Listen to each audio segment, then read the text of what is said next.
Good early, maybe, Freedom Friday. We are coming to you live from somewhere in Syracuse, Utah. Today, the Conservative American has his special guest host with him, Cooper. Say hello, Cooper. Hello. And we've got a lot of things to talk about. What a wild week.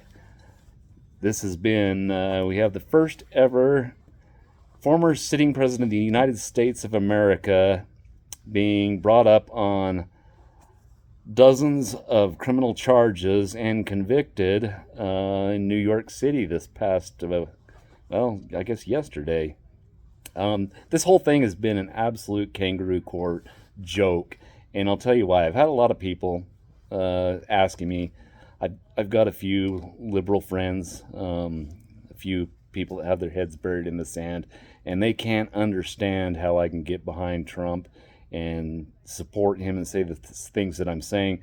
Well, let's back up a little bit. From the time that Trump came down the escalators and announced that he was going to be a candidate for the president of the United States, the first reaction was everybody laughed at him. Nobody took him serious because he obviously wasn't smart like the liberal intelligentsia that holds the keys to our society, and therefore he couldn't be a candidate, or there's no way that he could have overcome anything in his way to do that, because he didn't have the keys of even the conservative intelligentsia from folks like Mitt Romney, the deep dyed-in-the-wool red conservative that just happened to be the governor of, I don't know, pretty liberal state. So anyway, take away all that hogwash. Look at what's been going on. They came up with the lies of the Steele dossier, the Russian collusion, and all that stuff. All along, the news media is telling us, oh, no, this is legit, this is legit. He's calling fake news. No, this is legit, this has been verified. Boom.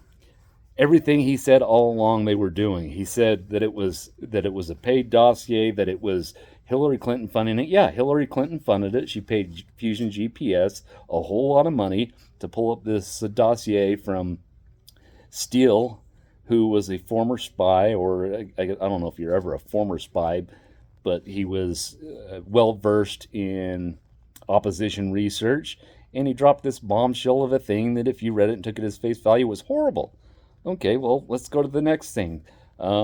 He's impeached twice. One of the times that he's impeached is for a phone call where, we've got some other outstanding member of the military ratting him out of how bad this phone call was.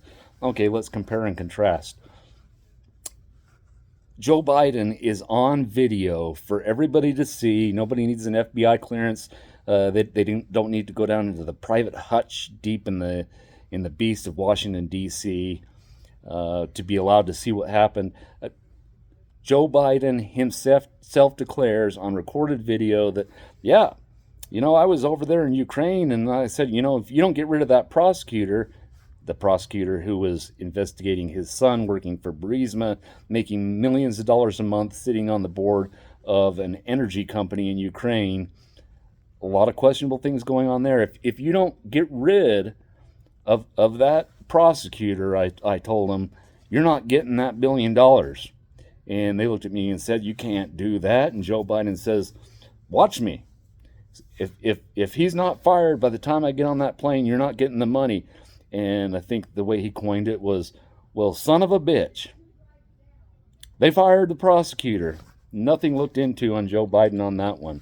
Then you've got the hush money nonsense going on. And okay, if you paid him hush money, Washington, D.C., the House of Representatives Senate has a slush fund set aside for the sole purpose of paying off sexual harassment claims that occur with representatives and senators in Washington, D.C., doing inappropriate things, saying inappropriate things with staffers in Washington, D.C. So let's not pretend that this is something solely unique to Donald Trump. Did it happen?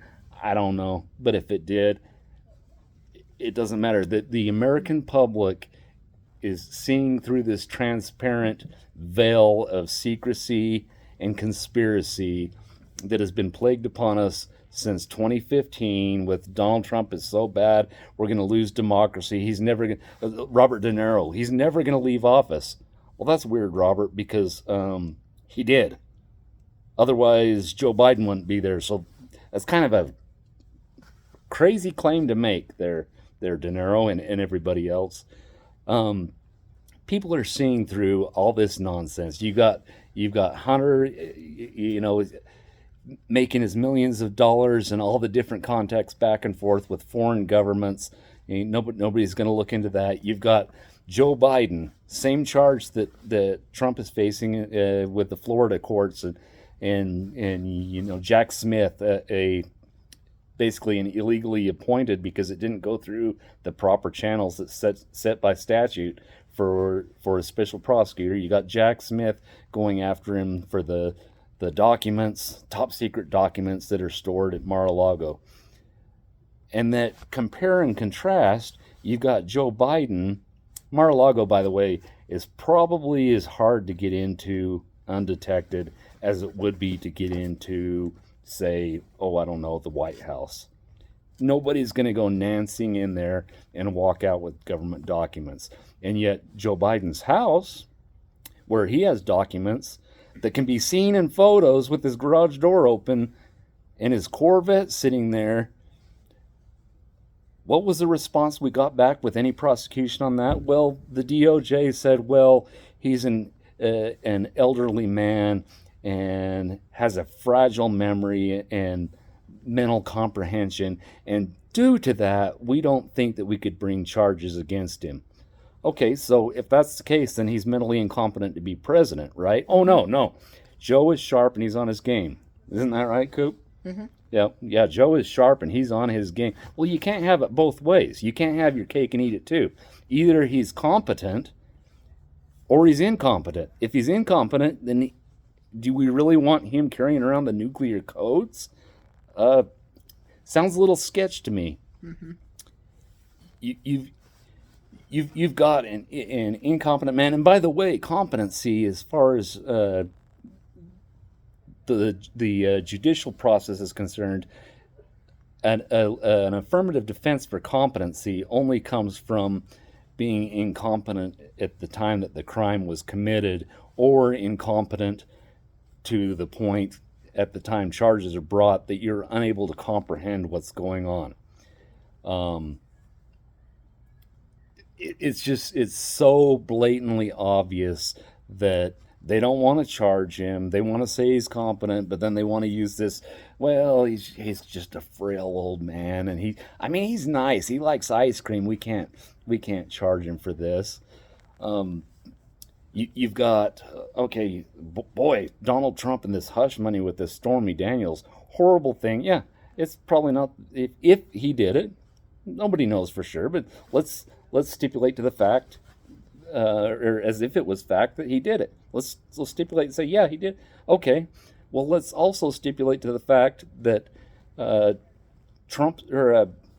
Biden's daughter's diary somehow finds its way into the hands of a conservative news media outlet, which they're gonna say, well, that wasn't really her diary. Well, really, it wasn't her diary. That's funny because they sent the full force of the DOJ, FBI after this news outlet to seize the diary. Well, in the diary, there's stuff in there about inappropriate things that happened during the time that his daughter was brought up, and I don't know, just goofy things, like smelling hair and showering with your daughter. I mean, everybody does that, right? Yeah. So the double standard, the two tiers of justice are so obvious that Lady Liberty is blind. You've got Lady Liberty is blind, and she's holding the scales because you want an equal amount of due process and judgment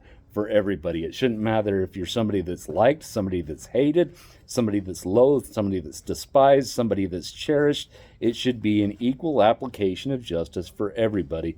And instead of Lady Liberty being blindfolded on all of this stuff that's chasing Trump down, which all has ties that can be conclusively drawn back to the White House, whether it's Fannie Willis down in the South and her team of stooges one of which she was in a romantic affair with. Nothing to see there though either, right? Yeah, special prosecutor that she's shacking up with and going on elaborate trips on the taxpayers' dime. All of this stuff just points to the fact that these people openly said, Alvin Bragg, Fannie, all the rest of them ran on a platform as an elected prosecutor, chief prosecutor, to say, I'm running on the platform of I'm going to get Donald Trump. If that is blindfolded liberty, then I've got a bridge to sell you somewhere. The only blindfold that Liberty had on her for all this legal stuff that's coming after Donald Trump right now is a blindfold that you would put on before you go to your execution. That's the only blindfold that was taking place here. And the great thing about it is going on is this is backfiring miserably in the Democrats' face. They thought this was their last ditch effort after all this nonsense that's been proven to be lies and lies and lies orchestrated by the DNC, who's overseeing the corrupt powers of the DOJ being used as a political weapon. And again, we can say over and over, I can come up with example after example after example. How about the last October surprise? New York Post reports that, there's a bombshell for Mr. Biden, and all these national security experts and former heads of the CIA come out and say, no, that's false. Well, we know that was a lie now. The media, everybody else denied, this is just the conservatives, this is just the MAGA coming after this and wanting to say that, yeah, this never happened. Well, it was all 100% a lie to cover up an October surprise. This has been a storied history of the Democrats and the Democrat-controlled DOJ from day one. And you've got stooges like Biden, you got stooges in the entertainment media like Mr. De Niro, and people like pencil neck Adam Schiff and Loretta Lynch that had just a kosher meeting on, talking about grandkids in the airplane on a tarmac in Phoenix Sky Harbor. But yeah, there wasn't anything unscrupulous going on there that they might not want anybody heard. Trump talked about, and it was mocked for the FBI's tapping Trump Tower. Oh, this guy is so deluded. He thinks the FBI is tapping his tower in his campaign. Well, another one that came out. Oh yeah, actually they were. They were most definitely using the power of the DOJ to spy on the Trump campaign. Just example. And the irony of the whole thing is yesterday, I believe it was within a 12-hour period for donations ranging in the neighborhood of $250 donations on down, not mega donors, not filthy rich billionaires, not rich sophisticates that live in the Hamptons. This is just your blue collar worker trying to get by, donating money to the Trump campaign. They made some kind of a record that within a window of about 12 hours, the Trump campaign, through in-kind donations of that denomination, were able to raise somewhere in the neighborhood of $40 million. The American public has had it. Jimmy Kimmel and Fallon and all the rest of those clowns on late night TV that grovel to the liberal hysteria and have nothing but jokes to come up with about Trump and Republicans and conservatives and how big, bad, monstrous these people are because they want to stop us from taking unborn children out of the uterus and ending their life there because it's inconvenient to the mother and or father.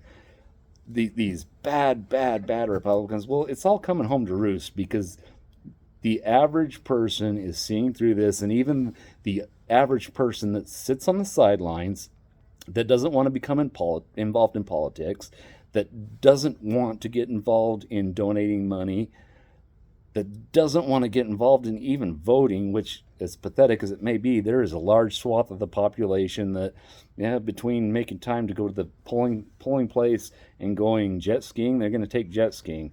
And I wish I could change that. And I think this is possibly the tide that is going to change that, certainly in this next election cycle, because you're seeing people that have been sitting silently on the sidelines saying enough is enough. This is Banana Republic lawfare. It is so blatantly obvious. It is so blatantly two-sided, two standards, that there's one standard for the Bidens and the Democrats, and there's another standard for Trump. You see them constantly take Trump's words out of context when he's talking about the automotive industry and referring to China and imports and what was going on there. And he was talking to workers in Detroit, auto workers, and saying this would be a bloodbath for the industry. Well, of course, they take bloodbath out of context and say, Trump says if he doesn't get elected president, there will be bloodbath. Well, that's not what he said at all. Context means everything. He said it would be a bloodbath for the automotive industry, specifically talking about that. And every one of these outlets that's talking about this nonsense and twisting things up, they're all being seen for what they are. The emperor's new clothes is not going to last forever. And in the famous wise words that have been said once upon a time and over again, you can fool some of the people some of the time, you can fool all of the people some of the time, but you can't fool all of the people all of the time. And I think this election cycle is making up to be just that. You cannot fool all of the people all of the time. It's not going to happen. People are tired of this. They're seeing the charade. They're saying the emperor, not only does he not have new clothes, he's naked as a jaybird. And to be quite honest, he looks like a baby hippopotamus if he turns just right. The gig is up and the games are coming to an end, and I think that there's an awakening happening in America right now, and it's long overdue. And quite frankly, everything the Democrats say that was going to happen with the Republicans, this is a threat to democracy, even though we're not in a democracy, we're in a democratic republic. But aside from that, yeah, we're going to lose our country as we know it if Trump gets in there. He's never going to leave. He's going to be a dictator. He said he'd be a dictator from day one. Again, taking everything he says, talking tongue-in-cheek or otherwise out of context and making it to be some big front page scenario. All of this stuff is coming to a screeching halt because you cannot fool all of the people all of the time, and their numbers come up. And I think the election is going to show that every single thing that they're accusing him of doing and accusing the Republicans of doing, they've been doing all along. It's in their entire playbook. What do you have to add, Coop? You have anything to add to this? You don't know? Well, maybe one thing. Yeah. So a cop can shoot someone and it makes the news, but someone can have an abortion and it doesn't make the news. Yeah, that's true. There's a double standard for life. They look at some life is more valuable than others, and if you're an unborn child, then your life is not valuable. So that is a good point, Coop. So with that, I will close out. We went a little bit long, but boy, we had a lot of stuff to catch up on, and a lot of people were livid and furious. And the good thing is that is making people very motivated. So hopefully the momentum is just starting, and this thing is going to run its course until things are back to normal. Because if things don't start switching back, and maybe it's already too late for this, the only solution you have to end this is either we lose a nation and we turn into a banana republic, and let's be honest, our government is to that stage where, yeah, we could slide into something that's not good. Or short of that, the only other way of making some kind of a remedy for this is mutually assured destruction. And if the Democrats want to play this game, then it's time for the conservatives and the Republicans to put the gloves on and get conservative district attorneys. And if this is how they want to play it, let's play it. Because there are plenty of things that we can go after. And one last thing that I will close with is, again, people talk about, oh, well, this is a done deal. This is, Trump is bad guy. Boy, he's, convicted felon. Go back and look at the history of the reasoning behind the power of the pardon. You have the power of the pardon instilled in the government and the executive branch on the federal level, that the president can go and, with the stroke of a pen, pardon people of their crimes, commute sentences, and even to a lower extent across the 50 states. You have governors that, again, same thing. They can make political pardons, and they can commute sentences. And why did the founding fathers find it so important to do this? Well, it's because the founding fathers came from these types of messes where you have political witch hunts and you have political opposition trying to imprison or otherwise obstruct their political opposition. And it's a tale as old as time that if you can't beat them, lock them up. And what we're seeing is exactly that. And like it or not, agree with it or not, that's what it is. And that is where the power of the pardon came from. And if you look up the history of it, you're going to see that there's two reasons for the power of the pardon. One was mercy, and the other is specifically, descriptively put as justice. Justice because sometimes the system can be manipulated, it can be perverted, and that's what you're seeing with all the stuff that went down in the New York court, and that crooked judge, and the lack of the change of venue, the fact that the judge's own daughter has made something to the tune of $1 million or more working for Democrat operations. I mean, very specific. It's not, well, she works for a Fortune 5, the CEO, he votes Democrat. No, that's not it. It is for a political machine. You have this conflicted judge. He does not recuse himself. You have the limitations of testimony that's allowed to be brought in for the defense. And anybody that spent 5 minutes in a courtroom knows it's horse crap and knows that it doesn't belong. And all these little things he was doing to sway the jury and to mold the evidence to fit his particular political narrative that he wanted to play into it, his persuasions. Again, the lack of the change of venue. All these things add up that if you are a judge and you are in charge of the justice system, that the way the system is set up, you give the violator or the alleged violator every benefit of the doubt, and the tie always goes to the runner. And if that means a change of venue, then you get the change of venue. And so many of these things did not happen in this case, and more. But we'll wrap it up with that and see you next time.